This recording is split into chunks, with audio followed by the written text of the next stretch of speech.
coming back, and yesterday was a success beyond all our expectations and hopes. So online conferences are, of course, a bit of an experiment for everybody, but this went really well yesterday, thanks to our team behind the screens. Everything, all the technical things moved smoothly. The discussion was very interesting, and even the coffee breaks were an unexpected success as well. That we're going to keep on doing that again today.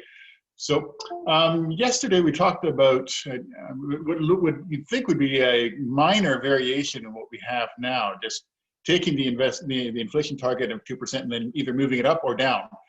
And even though those seem to be quite minor variations, the discussions about those options raised quite some very fundamental and deep points about what monetary policy is all about. For example, the idea that some things are perhaps more obvious to trained macroeconomists than they are to normal people is something that we sometimes forget about. But of course, if the goal of this conference is to make it clearer to decision makers about what's at stake, these other things matter. Politicians have to get elected. They're the ones who have to sell the mandate to the general public. It occurred to me that the discussions talked about different ways of thinking about stability. The Bank of Canada is supposed to offer stability. One notion of stability was raised by Thor Koppel and Bill Robson, the notion that money should be stable in the sense that as a unit of measurement, so price stability, it shouldn't lose its value. Another point of view would be it should offer stability. Monetary policy should offer stability in the sense that it can withstand shocks. So the ability to conduct countercyclical policy, and that was generally the theme behind Luba Peterson's talk about increasing the inflation target. So these notions of, even just this notion of monetary policy should provide stability, generates a pretty profound debate. Today, we're going to be moving on to more fundamental change, perhaps. Steve Ambler is going to be talking about nominal GDP level targeting. This is something that many of you will be familiar with. It's emerged from the literature in the last decade or so. And after the break, Doug Laxton will be talking about the dual mandate option. This is, of course, also an old idea. It's I think the Federal Reserve still officially has it. It's been adopted in some other countries, and these are perhaps a little more radical departures. So I'm expecting the debate to be even more vigorous than yesterday, if that's even possible. So we're now going to just cover some of the same technical details. Some of you might not have been here yesterday. The main means of communication with anybody is the chat function. So you see at the bottom of your Zoom screen, there's a little chat sign symbol with the talking balloon bubble. Click on that; it'll open up the panel on the right-hand side, and you can send texts to everyone. Or if you just play around with that drop-down menu at the two thing at the bottom, you can send private messages to anybody. So one thing about online conferences is that you can talk amongst yourself without disturbing the speaker, which I guess is an advantage.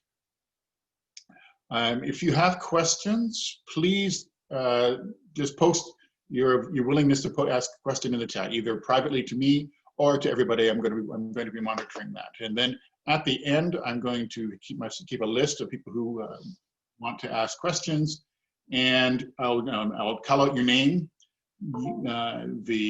Nick Salter will allow you to unmute yourself. Okay. Right now, you do not have that power for obvious reasons. We'll allow you to unmute yourself. You can pose your questions.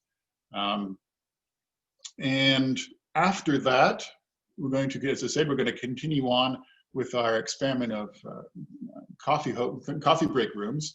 These are in separate links. So those links will be posted in your emails that you received, and they'll be posted again in the chat box near the end of the talk.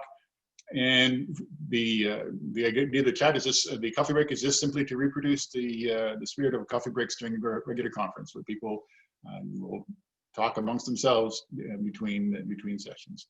Today we have Steve Williamson has agreed to host one of them, and Mario Siccaraccia has agreed to host the other. And if you want to just stay in the main room here where we are now, you'll be free to do that. We won't close it until it's time to start the new session. Once again, it's a reminder: the second session will also be with a new link as well. And before we get going, what we did twice yesterday, at the beginning, at the end, was run a poll. We're just sounding out opinion of what people would like to see in the new mandate, or if there is a new mandate. And the idea is we'd ask everybody to choose their top three options. No, there's no ranking. Just click on the three things that you wouldn't like to see. Sorry, would like to see or would not hate to see. And we're just going to keep track of that as the week evolves. We saw some interesting movement between the first and second polls, and we'll see what we have now. People have had a chance to sleep on it, and perhaps we have some new people in the audience. So Katrina or Nick, whoever it is, could you please post the poll? It'll be very quick. Just click on three things. We're done in about a minute.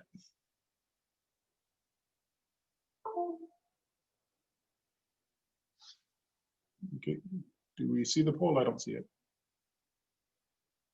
There we go. Only three top ones, and just go. We're going to see how things evolve live.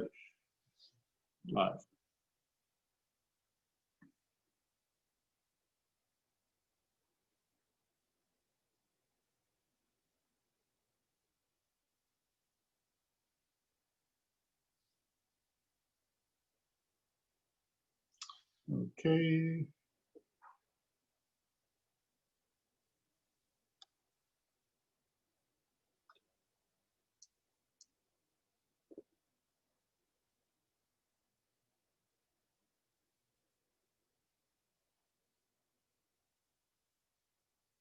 A few of you have not voted, perhaps just technical difficulties or genuine indecision.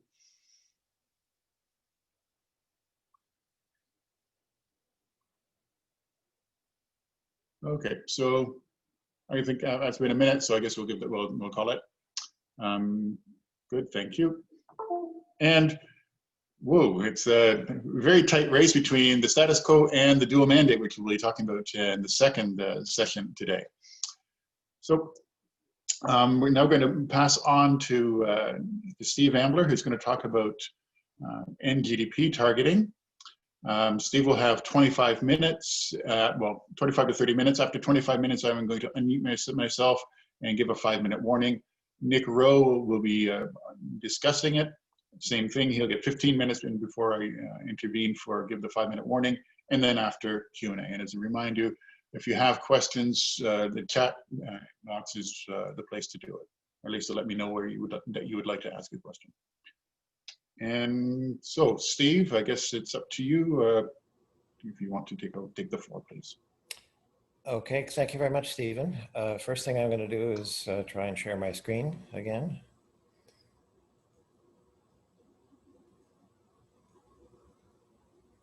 Okay, that seems to be working. Thank you very much to the organizers for inviting me to participate in the conference. It was a very interesting first day. I learned a lot. Hopefully it will continue in the same vein.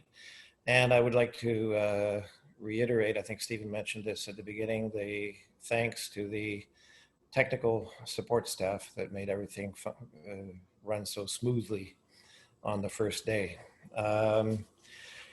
So first thing I should say is that I have a double affiliation, University of Quebec at Montreal and the C.D. Howe Institute, and I should give the usual disclaimer, especially in relation to the C.D. Howe Institute. The views that I'm expressing are my own. Now, I understood that my mandate to talk mostly about nominal GDP level targeting. I'll have a few words to say in passing about price level targeting and average inflation targeting, but the main focus of my talk is going to be on NGDP LT. It's going to, I will look mostly, it really is a survey paper. I'll be looking at mostly the academic arguments in favor of targeting a path for nominal GDP. Towards the end, I'll look at some counter arguments and ask if they have any validity, and also have probably as I talk, but also at the end, discuss the consequences of the current pandemic. So I don't have this on a slide, and at the risk of sort of being accused of argument from authority, I would just like to note that in fact, nominal GDP level targeting has a fairly good academic pedigree. I refer to actually a blog post by George Selgin in my paper, which is accessible to anybody, where he talks about the intellectual origins that go back as far as a book by Samuel Bailey in 1837, and includes people like Hayek in his Prices in Production book, which was first published in 1931, I believe, James Tobin, Mead as well. There are quite a few central bankers and former central bankers that I reference in the introduction to the paper that have talked favorably about NGDP level targeting, including Mark Carney and Janet Yellen and quite a few others. Some noted academics that have written papers that are pretty favorable to NGDP level targeting, including Mike Woodford, Jeffrey Frankel, Peter Ireland and his co-author Mike Belongia, and so forth. And also would like to note that nominal GDP level targeting is quite often associated these days with the group of scholars called the market monetarists. Lars Christensen, the Danish economist, he's called this the first school of economic thought that actually took off primarily on the web. And it includes people like Scott Sumner, David Beckworth, who I think are now mostly associated with the Mercatus Center, and includes my illustrious discussant, Nick Rowe, who wrote a lot about this in various blog posts. I only reference one of them in my bibliography, but if you search on Worthwhile Canadian Initiative, you'll come up with a lot of stuff that he's written. So I'll give you my bottom line first. These are the sort of arguments in favor of NGDP level targeting. It's a history-dependent rule, which corrects for past mistakes, which makes it very different from standard inflation targeting. It leads to determinate equilibria, unlike inflation targeting. It works a lot better in the face of supply shocks than any version of inflation targeting, including average inflation targeting and also price level targeting. It targets a single variable, which differentiates it from inflation targeting, which is implemented by a Taylor rule, where you'll also have to know something about the output gap. I think it's better with low inflation and at the lower bound than inflation targeting. And finally, it favors accountability. There's a single metric that you can use to measure success. And you can argue that it favors financial stability. So let's run through these. First of all, let's define terms. So NGDP level targeting aims to maintain GDP close to a constant growth path. It's actually agnostic about the policy instrument that you can use. So it can be quantitative easing or a short-term interest rate. But if you think of it as the policy rate, you can express it with the following simple rule, where the policy rate is equal to I star here is the neutral long run nominal interest rate.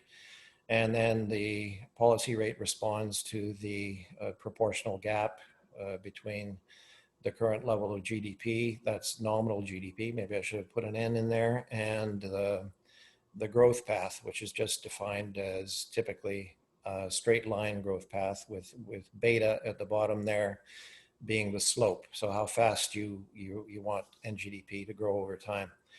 And with your choice of beta, how steep the slope is, you can actually, if you can predict the trend real GDP growth rate, it can allow you to achieve whatever average rate of inflation you want. So it could be the current 2%, it could be lower than that, or it could be even higher. Okay, so let's look at some of the arguments. Under inflation targeting, bygones are bygones. If realized inflation is less than target, the goal is to get it back up to target. A history-dependent rule corrects for past mistakes. The main advantage of this is that it can favorably affect expectations. This actually came up in Luba's presentation yesterday, so this can be either a bug or a feature, depending on how expectations actually are affected. It's actually similar in this respect to price level targeting and average inflation targeting. Think of what happens if nominal GDP falls below the growth path, the desired growth path. As long as expectations are working, if people understand the system and believe in it, if it's credible, then people are expecting there to be some catch up. So their expectations for, at least in the short and medium run, of nominal GDP growth should actually go up. And the side effect of that is actually to boost spending in the economy. So it should actually shift aggregate demand up, so that which gives you benefits if you're trying to correct from having fallen below your target. So in Luba's presentation, she said that in fact in their laboratory experiments, people can in the history-dependent rules that they consider, including price level targeting and GDP level targeting, that actually people get, if you fall below the target, people get pessimistic, and that can actually have perverse effects and make things unstable. It may actually, so as I said, this depends on people understanding how things work, believing in the credibility of the central bank, and it may actually necessitate, that was a question that I asked Luba yesterday, it may require some helpful hints by the central bank as we go along. So it should be part of the communication strategy of the central bank that adopts this strategy. Now there's a technical advantage. So the history-dependent rule is important in terms of game theory. It's what you get when you actually can optimize your monetary policy, and if you're able to pre-commit to your future policy. And normally speaking, you can actually achieve higher levels of welfare if you're able to pre-commit. So your announcements actually affect expectations in a beneficial way. And even in cases when you can't actually pre-commit to a strategy, to your future monetary policy, replacing your rule with a history-dependent rule can actually substitute for the ability to pre-commit. So this is certainly the case with price level targeting. There's a paper which shows that under certain circumstances, that's Veston in the 80s, it can actually be a perfect substitute for optimal monetary policy under commitment. Now, there's also the determinacy argument, and this goes back to papers by Benhabib, Schmidt-Grohe, and Uribe from 15 or 20 years ago, actually. You can show that inflation targeting always has to have two long-run equilibria, and I'll show that graphically in the next couple of slides. There's what you can call a good equilibrium, when you have inflation at target and output at potential.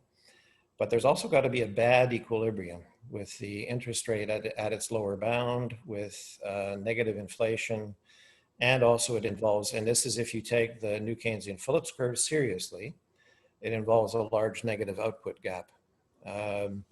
Another feature of being close to the bad equilibrium is that it involves perverse dynamics, because what's called the Taylor principle, which I'll explain more clearly in the next slide, cannot hold. So you can actually if you get close to the bad equilibrium, you can actually get stuck there and the economy can be attracted towards this bad equilibrium.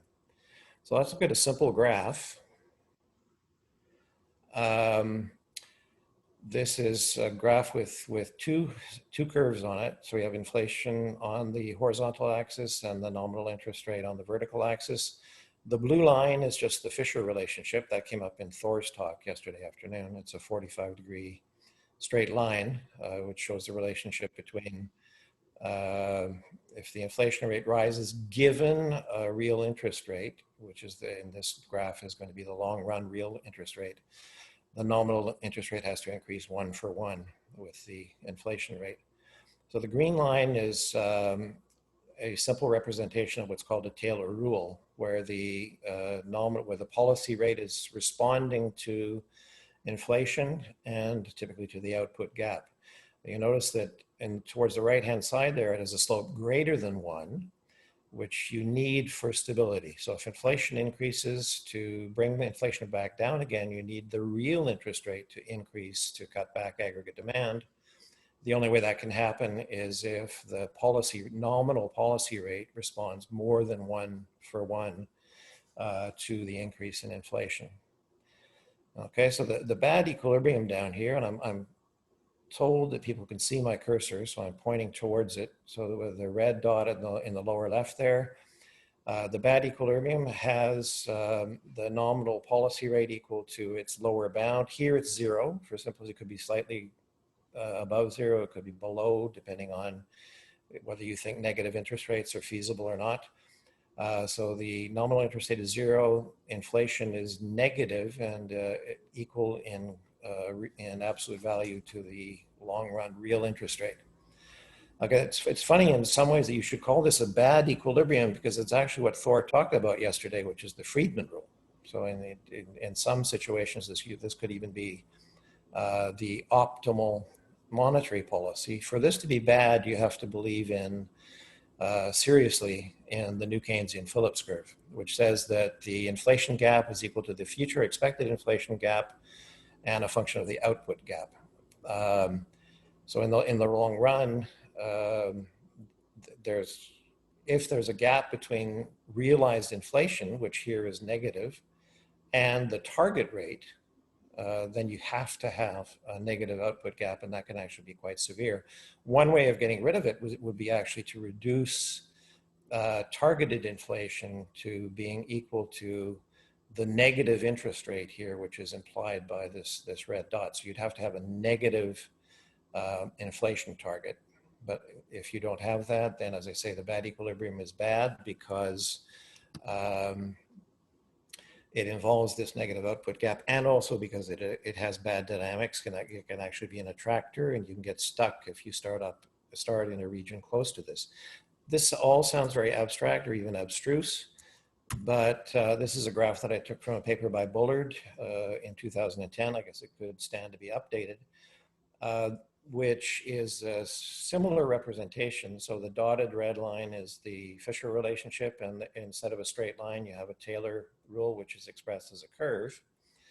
So here we have the green dots are basically Japan between 2002 and 2010, if I remember.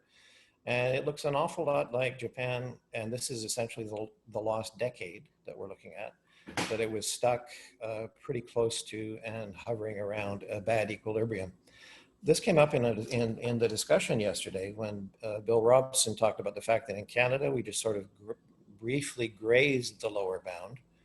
We don't know what the current situation is going to bring us, but there is some at least possibility that we could be stuck in a Japan type lost decade situation. The blue squares in this graph are the US economy, which looks like it's sort of hovering around the good long run equilibrium, but then you have, and as I say, you could add some dots after 2010, but the dot down here starts to look like subsequent to the financial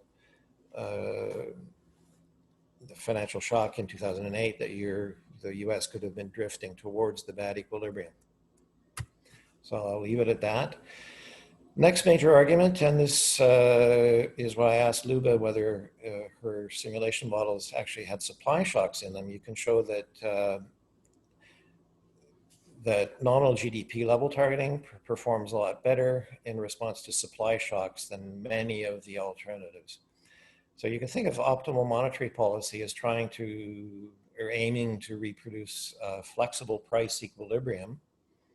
Okay, so with a negative supply shock, if it's permanent, the long run vertical aggregate supply curve shifts to the left. And if you have flexible prices, what should happen is that prices should go up or inflation should go up and real GDP should go down or real GDP growth should go down. This is exactly what NGDP level targeting achieves. Okay, and forms of inflation targeting, average inflation targeting, and price level targeting lead you to respond in exactly the wrong way.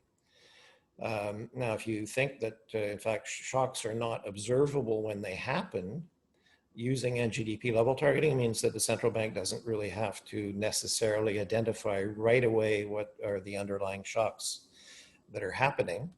And in a situation like the one we're in now, it's obviously the pandemic recession is a mixture of a supply shock and a demand shock. It's hard to disentangle the relative importance of the two. So NGDP level targeting could be a much more robust form of monetary policy.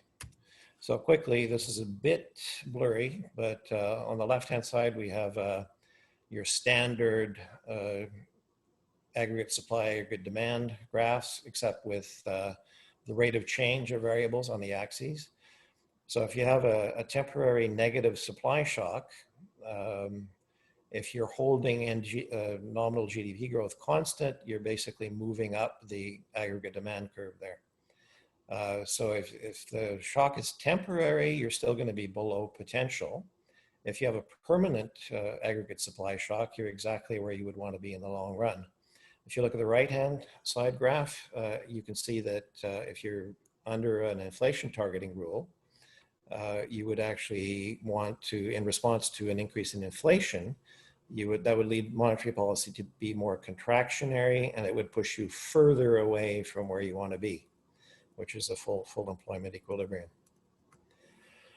Okay, so moving along, can I just get Stephen to nod? I think I have about 10 minutes left, is that right? Okay, great, thank you.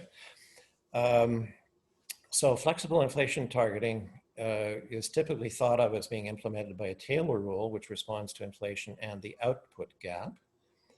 The problem with the latter is that it is fundamentally not observable. That has actually some fairly important implications in the current context as well. It's often, and this used to be the case for the Bank of Canada as well, they used to estimate potential output with a smooth trend, which by construction cannot really react to supply shocks. If you look at their April monetary policy report, they're starting to rethink a little bit how they should be calculating how potential is responding to the pandemic. But if you're by construction, it responds smoothly, then you're going to really miss what's going on in the face of supply shocks like the one that we're living through right now. On the other hand, nominal GDP is, with suitable caveats, observable, and we'll come back to this when we talk about the potential downsides. Okay, so the lower bound argument, because it's a history dependent rule, and once again this depends on people understanding how these things work and believing in the credibility of the central bank. The lower bound should bind less often because closer to the lower bound, expected nominal GDP growth will be higher, and that leads to higher aggregate demand, so it pushes you away from the lower bound. It also allows for an easy switch between instruments to use things like QE to lift off the lower bound if you're stuck there. In order to evaluate how the central bank is doing, you just currently you just have to look at essentially one number, which is the percentage deviation currently of nominal GDP from its prescribed growth path. If you want to evaluate how the central bank has been doing over time, you can look at the variance or the standard deviation of one number, which is the standard deviation of NGDP and GDP from the growth path. Under flexible inflation targeting, this is pretty tricky, and it quite often is model dependent. Typically, you have to see how close you are to what's called the Taylor curve, which is the optimal trade-off given optimal monetary policy, so it's model dependent between output and inflation volatility. Okay, so this, as I say, it makes the central bank more accountable. Finally, there's a financial stability argument. Okay, we know that for whatever reasons, people have been trying to explain why this is the case for a long time. We know that most debt contracts are actually denominated in nominal terms. There's very little inflation indexed debt that's out there, either in the private sector or in terms of government bonds. Now, the first argument says that the ability of most households to service their debt payments, given their level of indebtedness, which is typically predetermined in nominal terms, depends on them having a steady, predictable, nominal income. So that's actually helping, presumably, households with their debt service burdens. Second argument is actually that if NGDP level targeting is working properly, it actually leads to inflation being either counter-cyclical or at the very least much less pro-cyclical than it is currently. So this would actually, if inflation is higher in recessions, this actually benefits debtors in recessions. And conversely, it would benefit creditors in booms.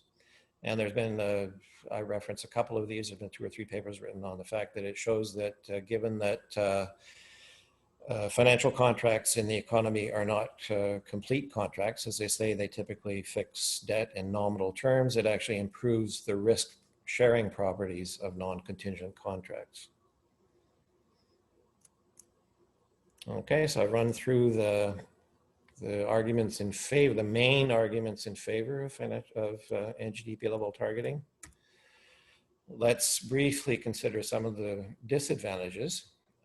First of all, and I sort of alluded to that earlier on, it does depend on there being timely information on nominal GDP. First counter argument to this objection is to say that flexible inflation targeting means knowing what the output gap is currently, and that is probably even more difficult. Second counter argument is that there's now, and I reference a couple of papers in my paper, there are now all sorts of papers coming out on nowcasting nominal GDP. You can't actually nowcast nominal GDP completely accurately, but you can actually, with high frequency variables that you can observe, you can do a pretty good job.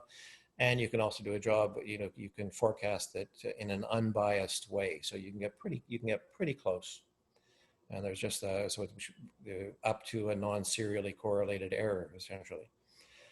Another possible objection, and this has come up in some of the market monetarist literature, another option would be, instead of trying to target current nominal GDP, which you can't actually observe, is to set up a futures market in NGDP futures. And people have actually tried to do this, including Scott Sumner. The Mercatus Center has a project on this. So if the central bank is aiming to, we know that monetary policy operates with a lag.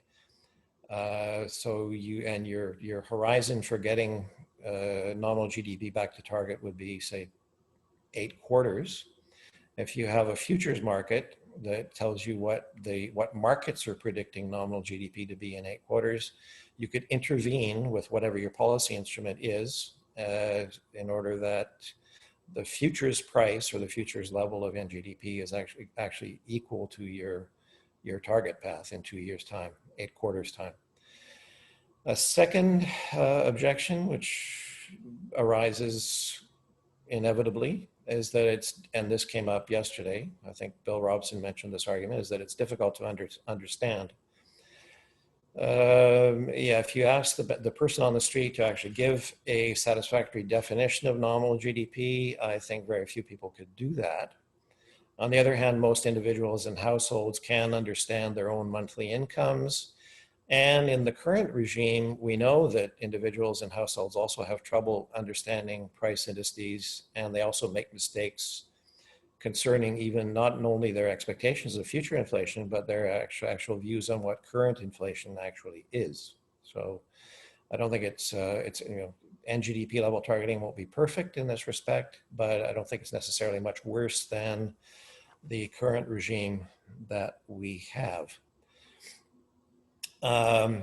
It means that future prices are not perfectly predictable. So this is a difference compared to price level targeting. However, it's no worse than inflation targeting. And if you learn about, if you have updates about how fast potential GDP is growing, you can adjust the slope of the NGDP growth path as you obtain updated predictions about long-term real growth. So you can come pretty close to hitting an average inflation rate. Finally, it's not an instrumental rule, but it, as I say, it allows for a lot of flexibility in choosing the policy instrument that you're going to be using, and you can easily switch between an interest rate rule and quantitative easing, for example. I make it, you didn't interrupt me, Steve, but I think I have 3 minutes left. Okay, I think I'm more or less on track. So in terms of a COVID postscript, I've talked about it a little bit along the way, but as we know that it's both a negative supply shock and a negative demand shock. It's really hard to untangle the relative importance of the two in the current situation. And one of the arguments for NGDP level targeting is that it's more robust if you don't know exactly the source of the underlying shocks that are hitting the economy. I think that NGDP level targeting could help lift the Canadian economy off the lower bound if it involved a switch to quantitative easing, which is more or less where the Bank of Canada is headed, or if they're not already there. And once we actually get out of the recession, it would also, if it's credible and it's understood to be symmetric, it would put a lower bound on inflation expectations to aid in the recovery, and also an upper bound on inflation expectations to help maintain a nominal anchor in the economy. Okay, so last slide. So I would conclude, I think that nominal GDP level targeting has many potential advantages and few potential costs. And the main benefits are determinacy, better response to supply shocks. I think 3 is an important one in the current situation. It's robust when the exact relative importance of the source of the shocks is unknown. And it's better at helping you get away from situations where the policy interest rates are stuck at their lower bound. And I think I may actually have 30 seconds or so to spare. Thanks very much. I'll say, I don't know, I gather that the throne speech is supposed to be starting very soon. I think that a lot of the networks are actually covering it already. So thank you for staying and listening, rather than going and finding out how much more your children and your children's children are going to be paying in taxes. Okay, thanks, Steve. The discussion is started by Nick Rowe. So Nick, if you want to share your screen and... Okay, thank you. Here we are. Before I share my screen, I just want to thank the organizers of this conference. Thank you very much for setting this up. Thank you for inviting me. And I also want to thank my daughter, Muriel, who's helped me set up my computer with Zoom and a camera and headphones and microphones, and helped me with my PowerPoint this morning. Okay, let me share my screen. This one. Okay, Boomer. Here we go. This one, yes. Share. Okay, is that up? Can everybody see it? Yeah. Okay, thank you very much, Steve Ambler. Oops, why can't I get the... Here we go. I thought that was a really good and an especially comprehensive survey, that really pretty much covered all of the pros and the cons of targeting NGDP, which of course makes my job as discussant very difficult because it doesn't leave me much to add or much to subtract. So I'm just going to try and make 2 points, keep my discussion fairly short. Might leave more time for general discussion. First, I want to make a very general point about lags and leads and rules versus discretion and what we're really looking for when we talk about a monetary policy rule like inflation targeting or nominal GDP targeting or price level path targeting. Second point, a much more specific point about Phillips curves, or specifically short-run Phillips curves, and how they've really started to look much more flattish recently and much more noisy recently, and why this might be and why it matters for our choice of monetary policy rule. Okay, so first point, lags and leads, rules versus discretion. Well, sorry, but as someone who's spent really most of my working life teaching intro economics, I always think back to how I've been teaching first year macro. And I think like most people, I do it much the same way. You explain how monetary policy works, how you can either use it to increase aggregate demand or reduce aggregate demand.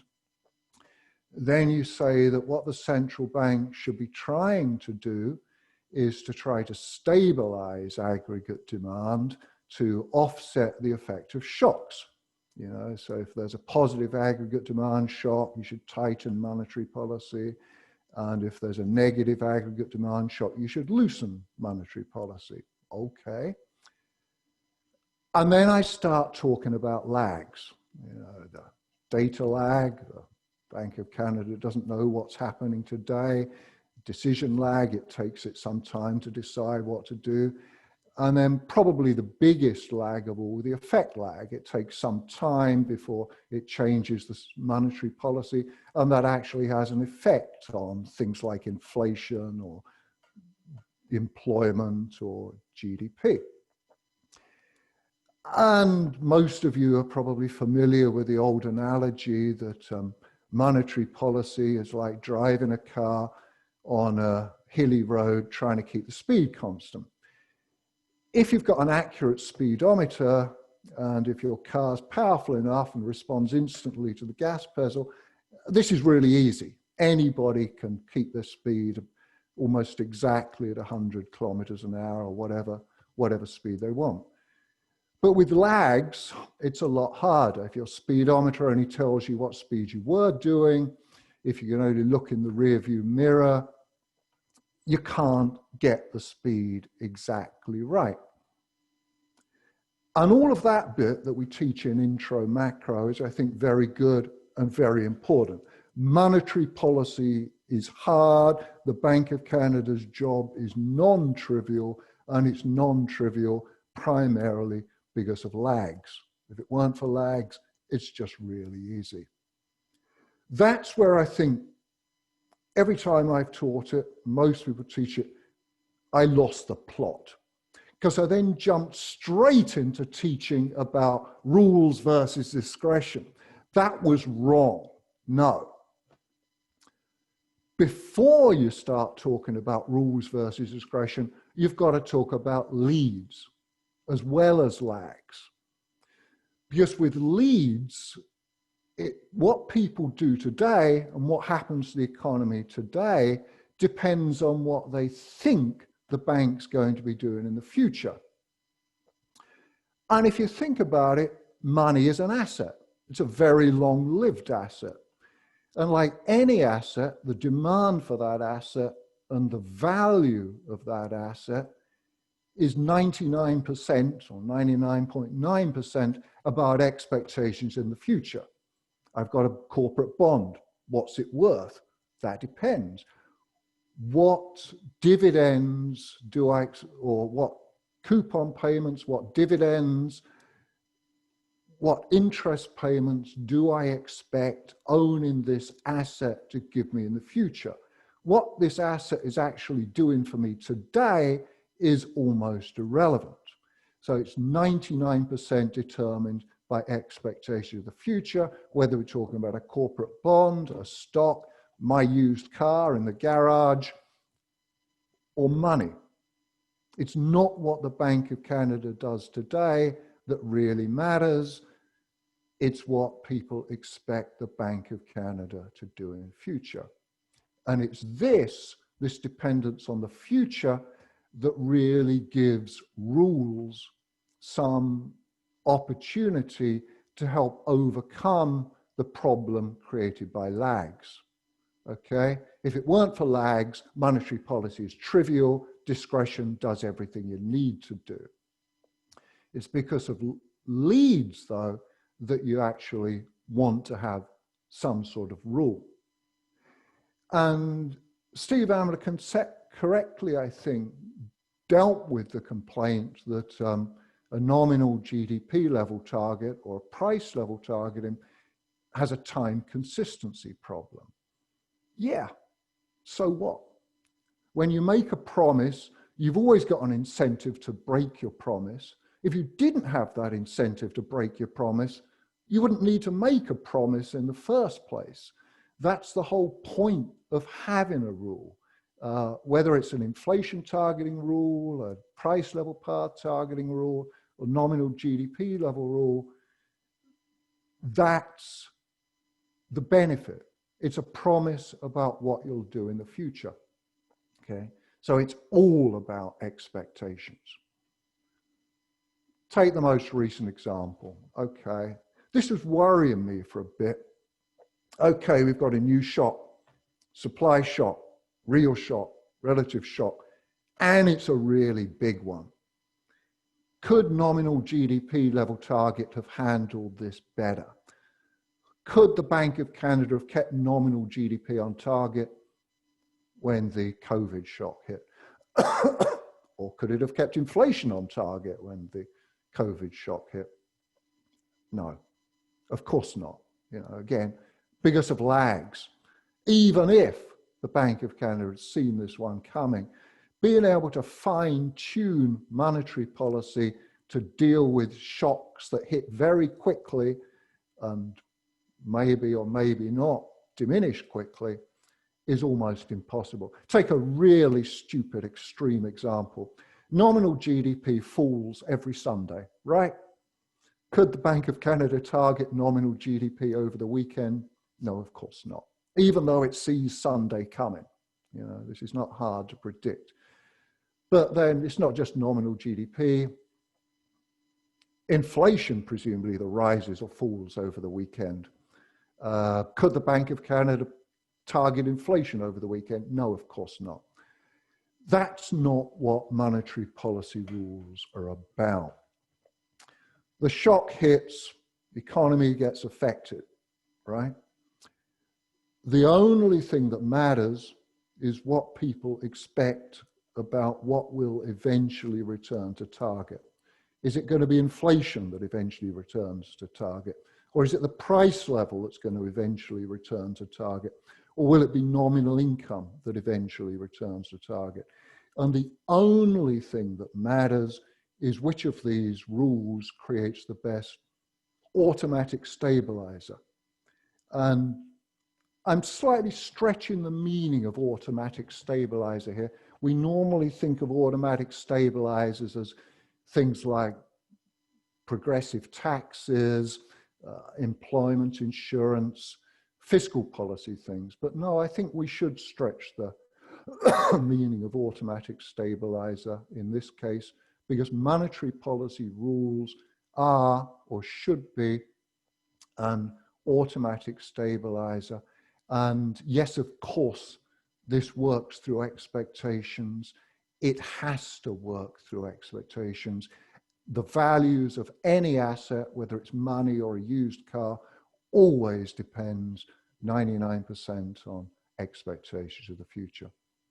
So that's my general point, my first point. Now I want to move on to my second point, my more specific point about noisy, flattish Phillips curves. I'm an old guy, and I was first taught macroeconomics back in the UK, back in the early 70s, okay? Now at the time we were thinking more about fiscal policy than monetary policy. That was seen as the primary stabilization tool. Okay, set that aside for the minute. What was the target? What we were wanting to target, or what we were taught that fiscal policy or monetary policy should target, was really the level of output or the level of employment or the level of unemployment. And that old Keynesian viewpoint really, I think, had a lot going for it. Look, sure, fluctuations in inflation matter a bit, you know, it confuses people, but by themselves, fluctuations in the level of output and employment relative to some sort of second best, sustainable, optimal level of output that we call potential output or whatever. In other words, the output gap is what really matters most. And that's what we should care about most. And so it makes an awful lot of sense to say, look, we should target the output gap. That's what matters. But of course, and that's, I think, the way economists used to think back in the 60s, especially in Britain. But of course, didn't work. You don't observe the output gap. It was always a guess as to whether output was above or below potential. Was this sustainable? But I think the bigger problem is that, okay, there's a load of things you don't observe perfectly. If you made small, consistent mistakes in estimating the output gap, it could cause big cumulative inflationary or deflationary problems. That's the problem. If you make a slight consistent mistake in measuring the inflation rate, no big deal, right? But if you make a slight consistent mistake in measuring the output gap, you're going to run into ever accelerating inflation or ever accelerating deflation.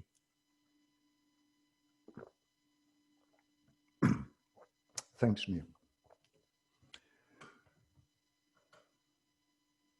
If divine coincidence, as it's called, were true, so that you want exactly the same monetary policy to stabilize the inflation gap, to stabilize the output gap,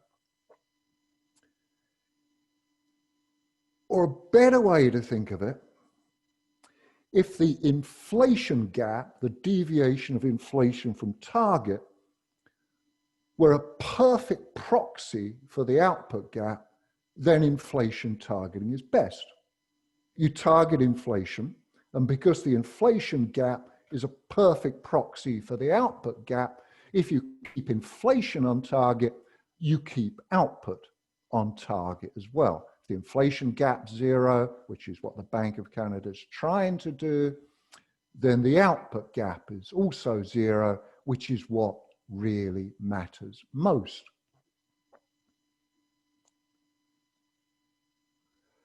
Okay, what went wrong? Hang on. And I want to come back to this. Why did inflation targeting fail? And in my view, it did fail. I was much more positive on inflation targeting 10 years ago than I am now. I thought if the Bank of Canada succeeded in keeping inflation pretty close to target, the output gap would also be pretty close to target, zero, and we wouldn't have a big recession. Well, 5 minutes, Nick. Okay.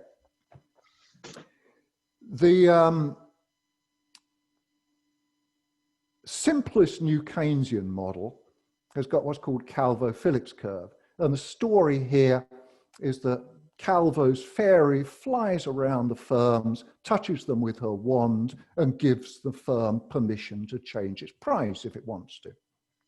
Okay? And if you haven't been touched by the Calvo fairy, you have to keep your price constant. One of the assumptions in the Calvo model is that the Calvo fairy flies around purely at random. So every firm has a perfectly equal chance of getting permission to change its price every period, okay? Now, there's something very special about taking a random sample of firms where each firm's got a perfectly equal probability of being chosen in the sample. The sample of firms that change prices is perfectly representative of the whole population of firms. So if the firms in your sample want to raise prices because they've got a positive output gap, so they want to raise their prices relative to other firms, and your sample is perfectly representative, you can know that the firms that don't change prices also have a positive output gap and want to do the same thing. Okay? Same if they've got a negative. But this assumption of randomness, which is really just introduced to keep the math simple, is really unlikely to apply. It's not going to really apply for relative shocks, real shocks, because those normally hit a minority of firms in a big way and don't much affect the majority of firms. And it's those firms that are hit most that want to change their prices. So you've got a very biased sample in the inflation data. That's not telling you, the firms that do change prices aren't telling you what the firms that don't change prices want to do. But it's also true, even with an aggregate demand shock, if some firms have stickier prices than others. Suppose a negative demand shock hits and the Bank of Canada doesn't catch it immediately. The firms with the flexible prices drop their prices. Okay, now the Bank of Canada wakes up. What does it do? If it wants to keep inflation constant, it should do pretty well nothing.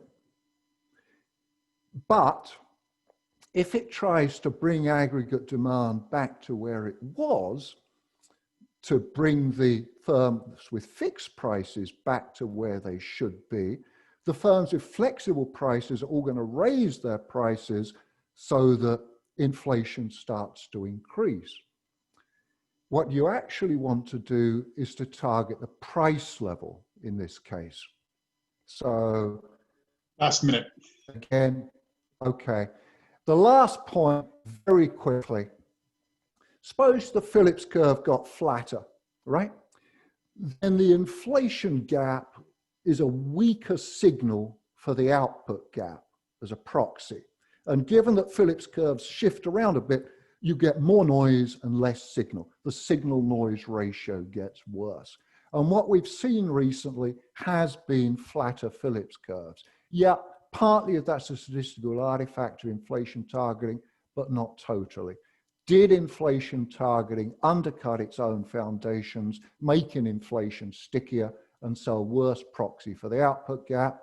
A nominal GDP target is really like having an average of a price level target and an output target. It's a way to make sense of the dual mandate, putting them into one.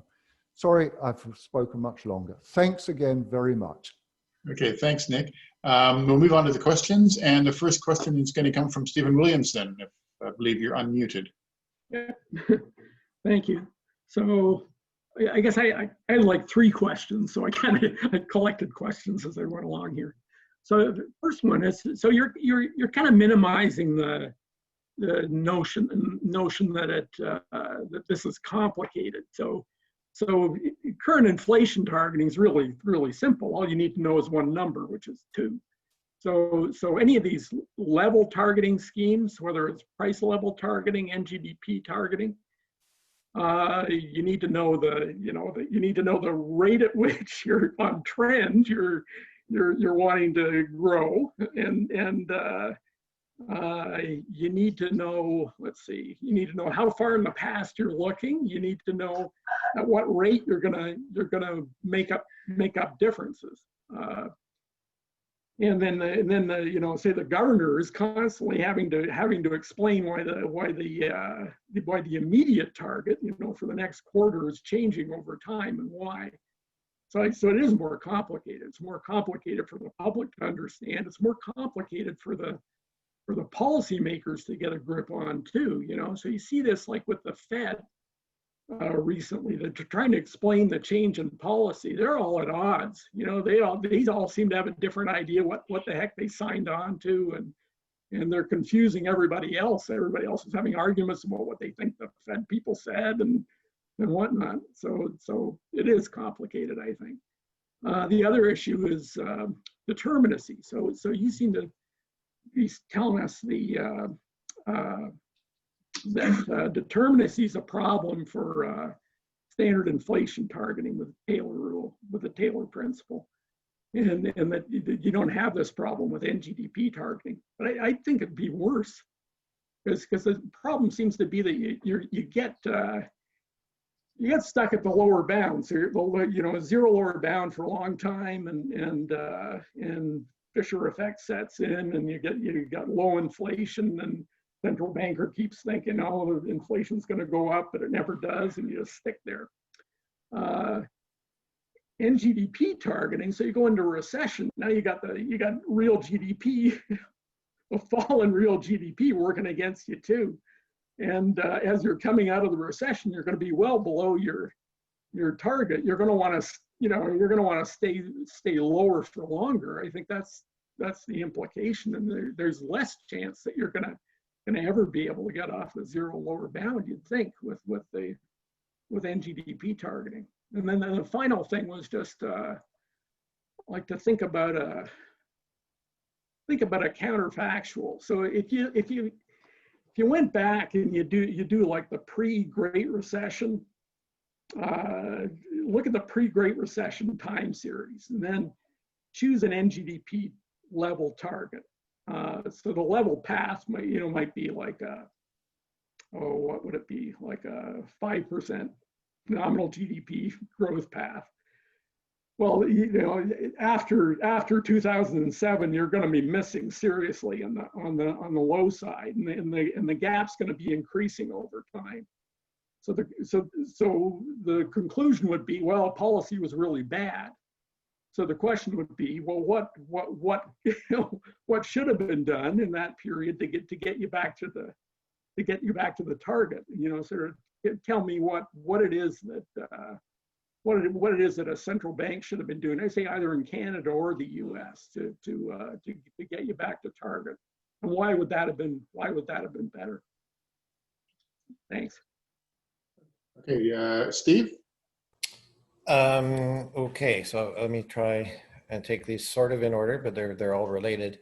In terms of simplicity, I mean, there is the possibility of pure inflation targeting, where the only thing you look at is the inflation rate, and your policy rule would be to key off that variable and that variable alone. We know that that's basically not what any central bank does. And I think, you know, all central banks pay attention to the output gap. And this goes to my argument of robustness in the face of shocks other than aggregate demand shocks. I mean, Nick talked about the so-called divine coincidence, but if in the face of a supply shock, if you see, and well, a lot of people have said that the Fed made a serious mistake in 2008. In the middle of 2008, there was an oil price shock. Oil prices went up, inflation went up. And the Fed either tightened or did not loosen monetary policy fast enough, and that actually aggravated the Great Recession. So I think NGDP targeting does give you some robustness. In terms of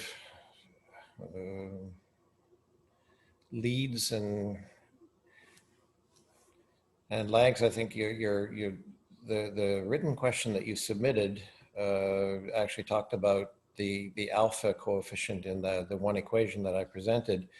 there's no equivalent to the Taylor principle, I think, with a simple rule like that.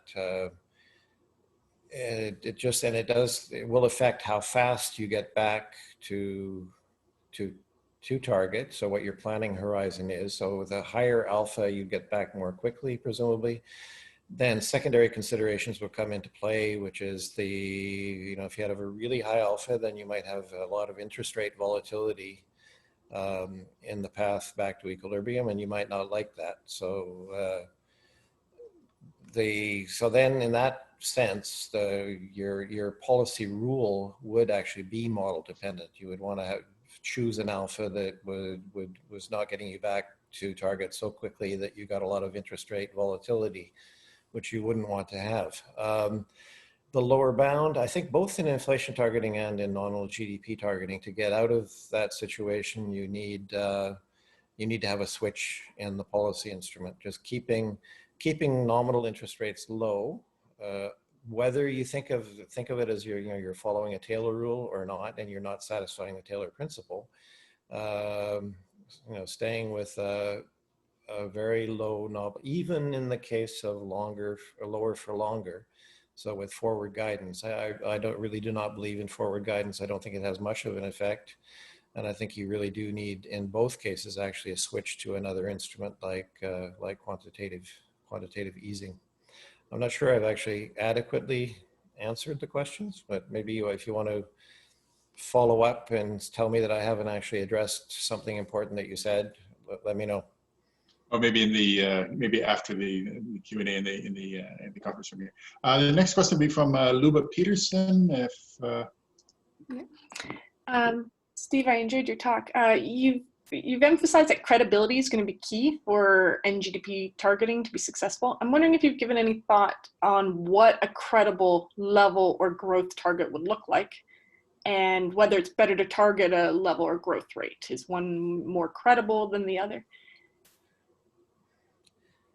Okay, so I think it actually gets back to some of Nick's comments. I actually do favor level targeting of some kind. So you would choose an initial value, and then you'd also choose the slope.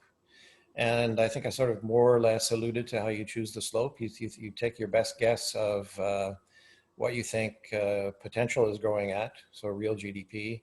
You add on what you want average inflation to be. That could be 2%, or it could be another number, and that's the slope of the growth path for nominal GDP. So why levels rather than just the growth rate? I think what Nick talked about, the fact that expectations are important, the future is important. I agree completely. If you think of a current situation with inflation targeting that the Bank of Canada does now, say inflation is, I'm just pulling numbers from the air, inflation is 1.5%. When they choose their rate, another 6 weeks go by, inflation is still at 1.5%. And the bank's best guesstimate of the output gap has not changed. So the bank says, well, we're more or less in the same situation as we were 6 weeks ago, so nothing's really changed.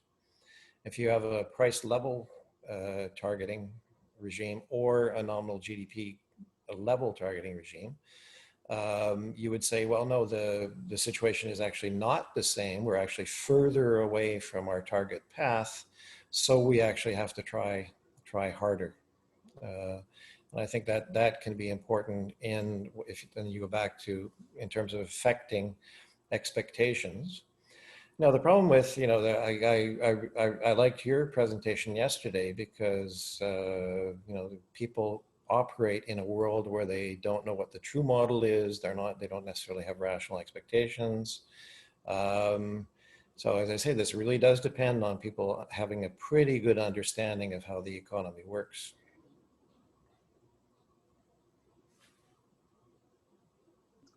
Sorry. Next will be Jeremy Cronick.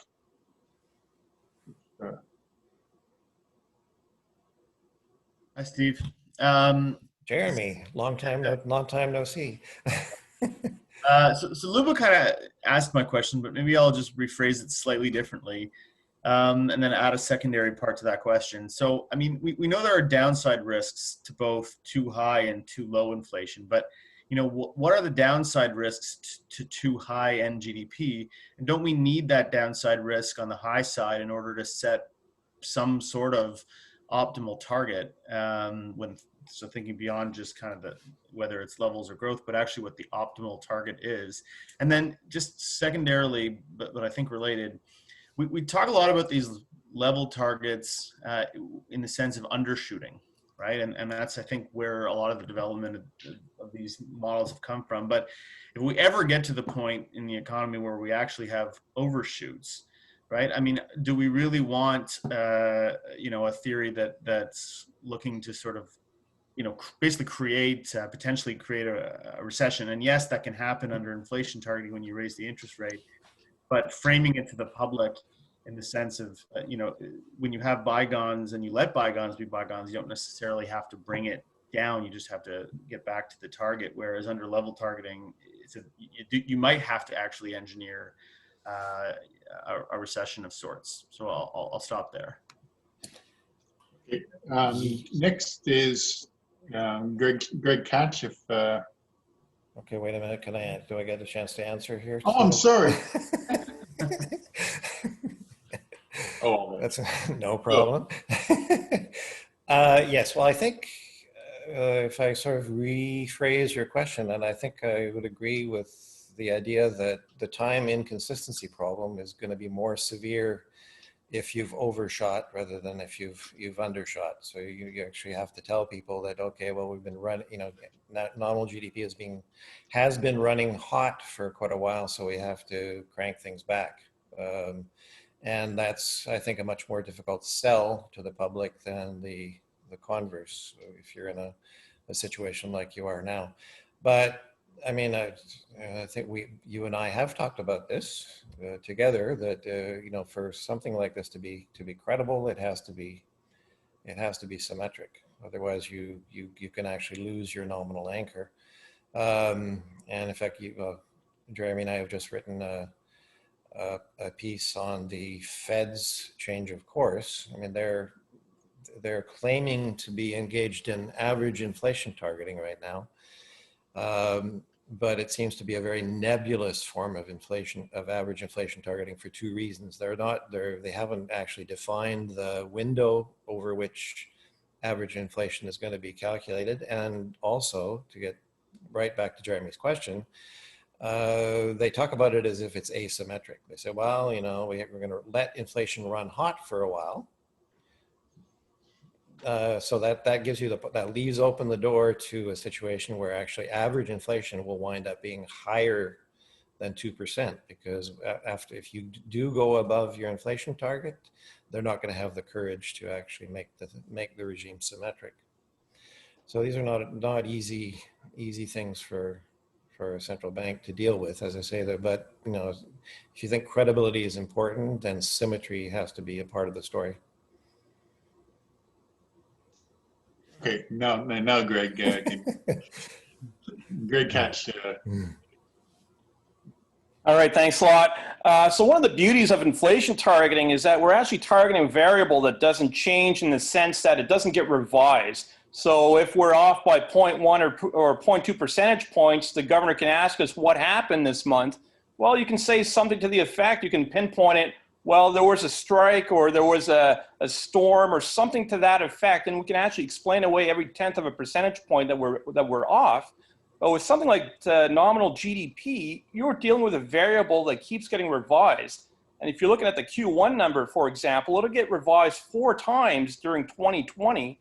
And if you're acting on that as a policymaker, the impact of policy that would happen 12 months later would be trying to target some kind of variable that's actually going to change 4 times before it actually has some kind of impact.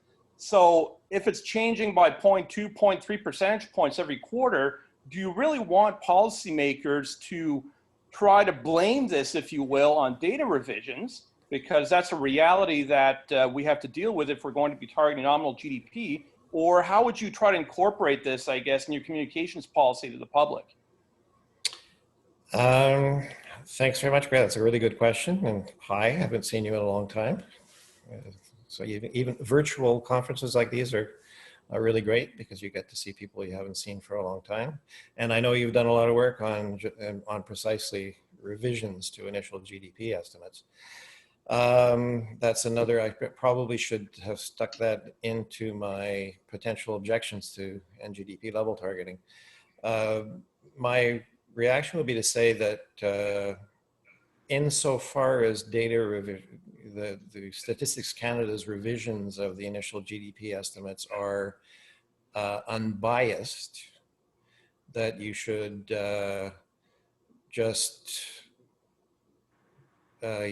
stick with what the the real-time estimate of NGDP was, and not try and actually say, well, Statistics Canada has revised NGDP by minus 0.5% 2 quarters ago. Should you react to that? I don't think so, but because I think monetary policy should actually be forward-looking. It's interesting. This actually comes up in this, if I may be permitted a slight tangent here, in terms of business cycle dating. I do that for the CD Howe. It's one of the hats that I wear. And we made a decision a long time ago to actually use season data to declare business cycle turning points.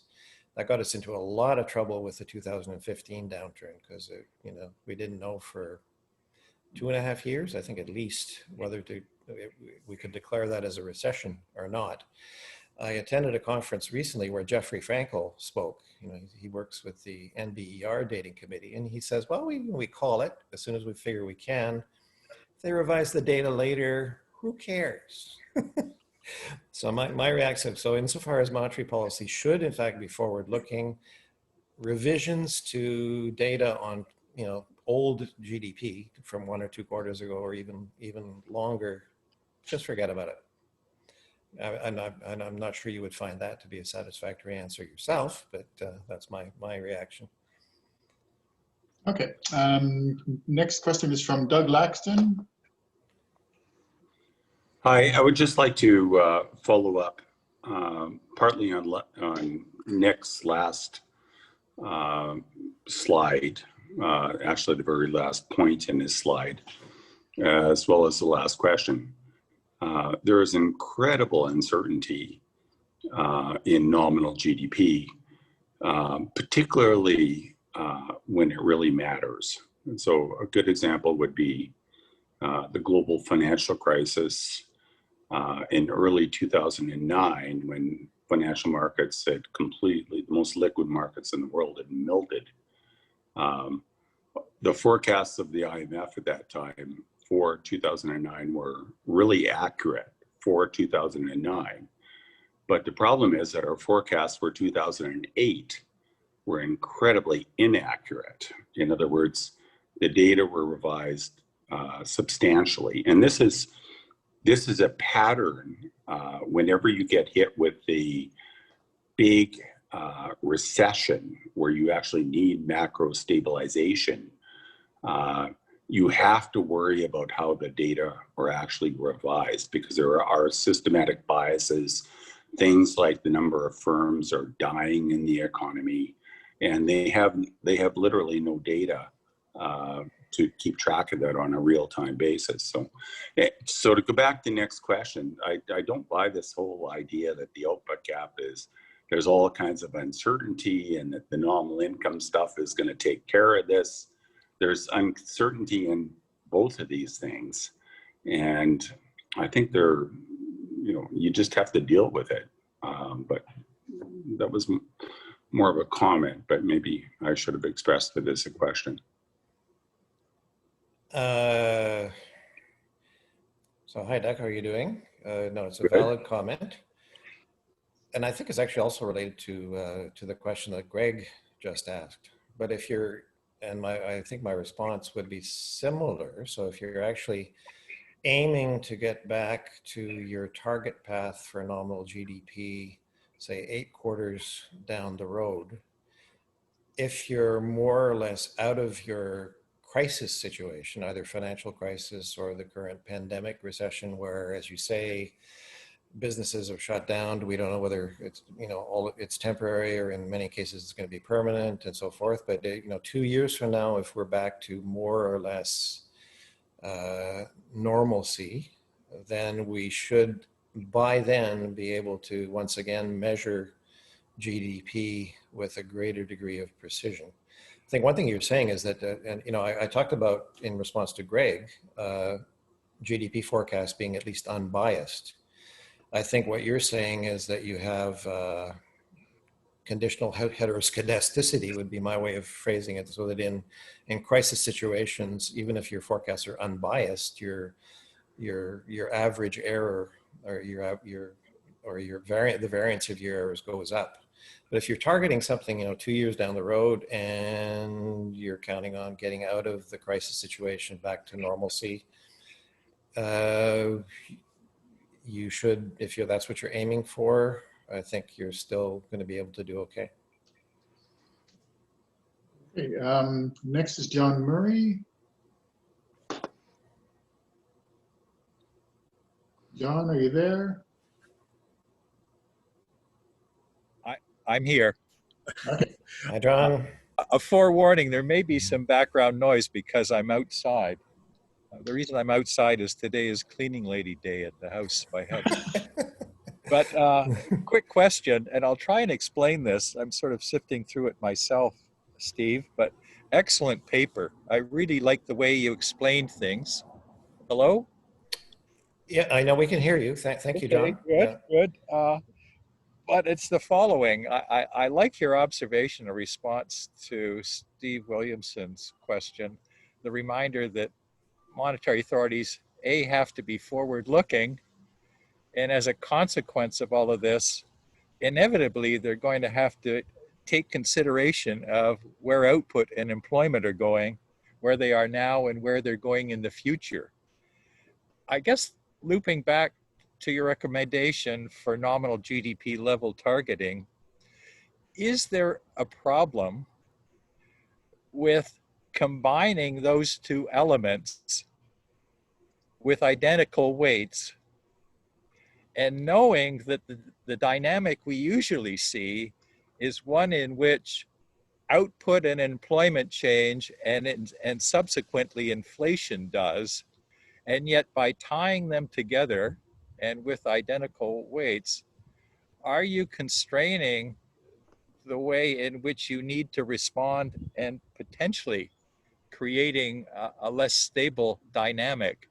And not to front run Doug's paper, but wouldn't there be some advantage to, yes, level targeting, but separating the two? And if you wanted to have both elements, have a price level and an employment target, if you felt that was advantageous, but at least something that would give you the flexibility to adjust the weights in response to the sort of situation you thought you were being presented with, instead of tying your hands with these fixed weights and knowing that the dynamic sequence is usually from employment to prices.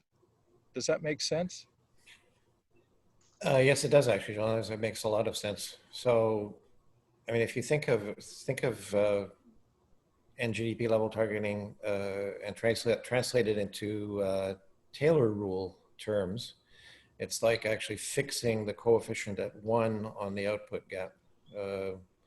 So, which, once again, this would be model dependent. And if you could come up with a lot of models, some of which the bank uses, that would say that the optimal coefficient on the output gap should be something other than 1. And I think you're right. It depends on the circumstances. My argument in defense of NGDP level targeting is that is a sort of fog of war type of argument that in many situations such as the one we're in now, it's difficult, if not impossible, to disentangle supply shocks from demand shocks. And it's at least as a rule of thumb, which has the advantage of simplicity. You don't have to know what potential output is doing necessarily. And yeah, so it has a degree of robustness that some of these other rules might not have, including, and Doug will probably try and convince us otherwise, a dual mandate target. Okay, okay. Next is probably the last question. I think we're running out of time. Chris Reagan has a question. Okay, thank you. Just quick comment. Steve Ambler, thank you for using the words conditional heteroscedasticity. Gordon and I were a little worried that too much of the conference would be too understandable by too normal. It was really good that you've got that in there. Actually, I want to thank Stephen and Nick for their comments. For what it's worth, as I was listening to Steve and Nick's comments, I decided that the probability that I would cast my vote for nominal GDP targeting was increasing as a result of the presentation, because I thought it was really good. And I, in particular, liked the discussion about the supply shocks, which has always been, tough for monetary policy. But then I have to say, Greg Catch and Doug Laxton's comments kind of reduced that probability again. So I'm a bit lost. But my question is about something that's always bugged me about nominal GDP level targeting.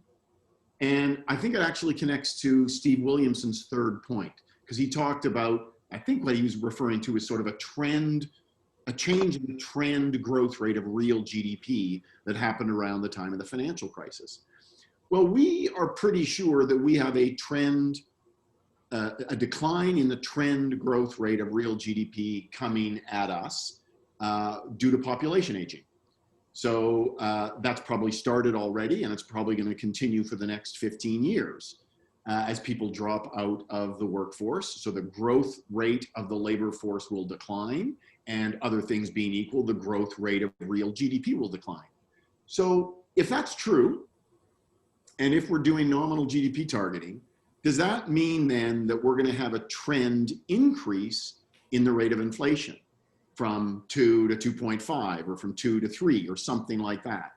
And if that's true, is that a good thing? Like, if there are costs associated with inflation, does that mean we are going to knowingly adopt a rule that pretty much guarantees an increase in trend inflation? Or are you going to change the growth rate on your path? Or do you just not care about this? Like, is this just not a problem? That's my question. Thank you, Chris. No, it's definitely a problem. I think I do refer to this in the paper, that being able to hit a given average rate of inflation means being able to predict the growth rate of potential. You're absolutely right that I think the growth rate of potential is going down. And that's if you do have an optimal level of an optimal inflation target in mind on average, then you're going to be wanting to adjust the slope of your NGDP path over time. So if you think that potential is growing so you need a bunch of experts that sit down and can actually come up with pretty good estimates on how fast potential is growing or real GDP is growing. So quick follow-up then, so we are now, are we then entering a world where the growth rate of the two combined, nominal GDP, is adjustable? And if so, how often is it adjustable? And then how do you communicate that? And I guess I had in mind that this growth path would be fixed, but adjustable introduces other problems, does it not? It definitely does introduce problems to do with communication. But if you think that real growth is slowing down over time, and you also, it also goes back to all the arguments that were brought up yesterday about optimal inflation. You could aim for something less than 2% under this by having a lower NGDP growth path. But you would, and how often would you adjust it? I would say not every 6 weeks, probably. So the bank research staff has just calculated that potential is growing by 1/10 of a percentage point per year lower. So we're lowering the path. So but I think you would want to adjust it every, and I don't really have a firm idea of how often would be optimal, but say every couple of years or so. Say, you know, you might want to tinker with, and I think, so you would have to be able to communicate that. So we're trying to hit 2% inflation on average. Real growth has gone down, so we're lowering the path of the nominal GDP level that we're trying to hit. Okay, thank you. Yeah, so I was going to start off by saying this is one of the few conferences I've attended where I know I'm going to know by the end of the day how well I've done based on the voting. Maybe we should have taken the vote before my discussants and questioners had a chance to speak. Okay, we're just past time, so guess we'll stop here formally. The room will stay open for anyone who wants to hang out here. Although we do encourage you to perhaps join Steve Williamson or Mario Seguraitia in the break rooms. The links have just appeared on the right-hand side in the chat thing. So good. Thanks for participating. Once again, this has been a really great session. The questions are really great. Maybe we should just have an hour and a half of questions, because that's probably the best part as far as I'm concerned so far. I'm learning a lot from the questions. Of course, I had a chance to read the paper, so maybe that's why I'm learning more from the questions. Okay, thank you, and remind you for the session 2 is a separate link. Okay, don't just stay here. This link will be closed at 3 o'clock, and you'll have to click on the session 2 link to get into that.